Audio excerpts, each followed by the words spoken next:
Hello students, how are you today? I do hope all of you are fine so that you can follow all my explanation in this video. Well, today we will talk about short messages and notices. Topik kita hari ini ada dua. Yang pertama adalah short messages dan yang kedua adalah notices. Okay, check it out. The first topic is short messages, yang artinya dalam bahasa Indonesia adalah pesan singkat atau memo.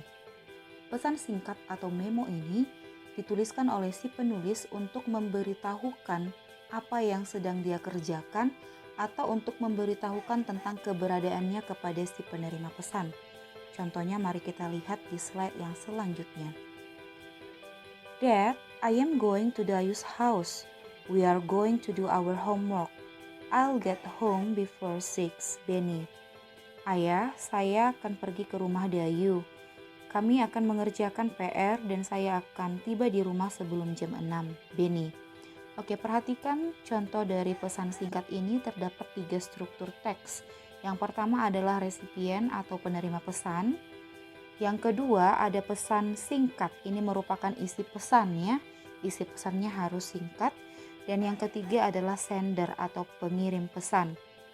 Jadi ketiga struktur ini biasanya harus terdapat di dalam suatu short message. Oke, ketika kita mengidentifikasi short message, biasanya hal mengidentifikasi bisa kita lakukan melalui menjawab pertanyaan tentang teks short message yang disajikan. Oke, contohnya. Who is the recipient of the short message? Siapakah penerima pesan dari pesan singkat itu? Penerima pesan tadi adalah merupakan struktur yang pertama. Jika kamu sudah memahami pesan singkat yang tadi, maka kamu bisa melihat bahwa the recipient dari short message itu adalah si ayah, dad. Oke, yang kedua.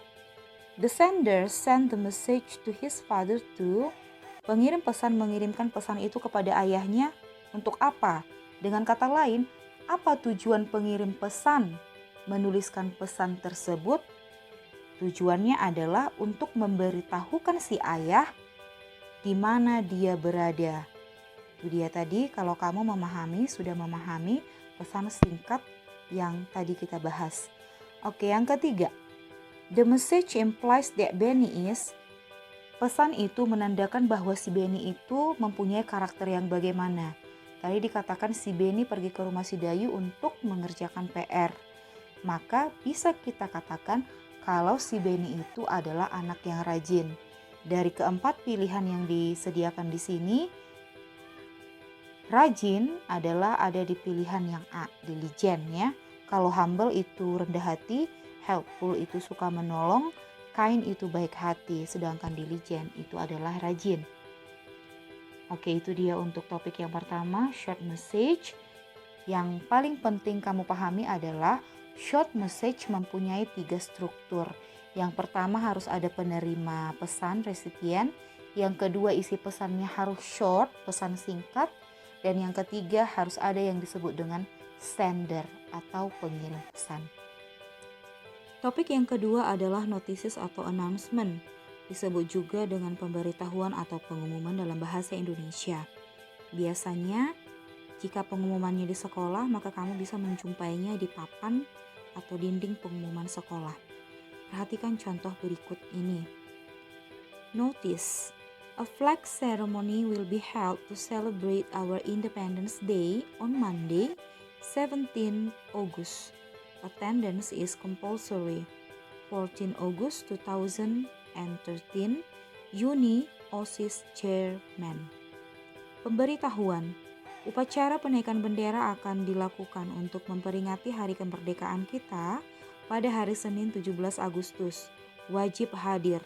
14 Agustus 2013, Uni Ketua OSIS. Perhatikan pengumuman yang ada di slide ini. Dari pengumuman ini kita akan menemukan 3 struktur. Yang pertama adalah apa tujuan pengumumannya dibuat. Yang kedua, kepada siapa pengumuman ini dibuat. Dan yang ketiga, siapa pembuat pengumuman. Ketiga struktur itu di sini Ibu sudah ringkas. Perhatikan di slide yang selanjutnya. The purpose of the announcement is to announce about a flag ceremony.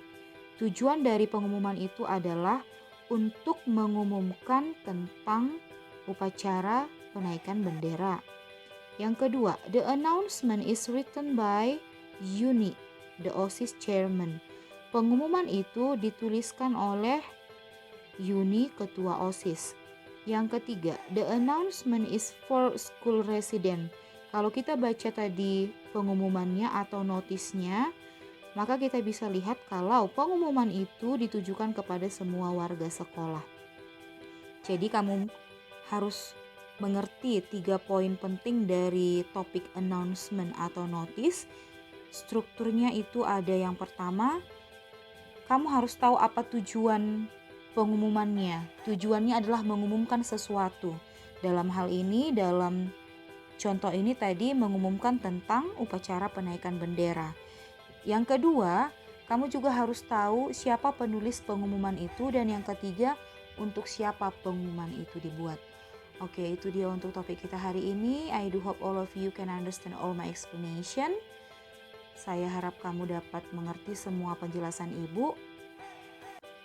Tetap semangat dalam belajar, tetap jaga protokol kesehatan dalam melakukan kegiatanmu.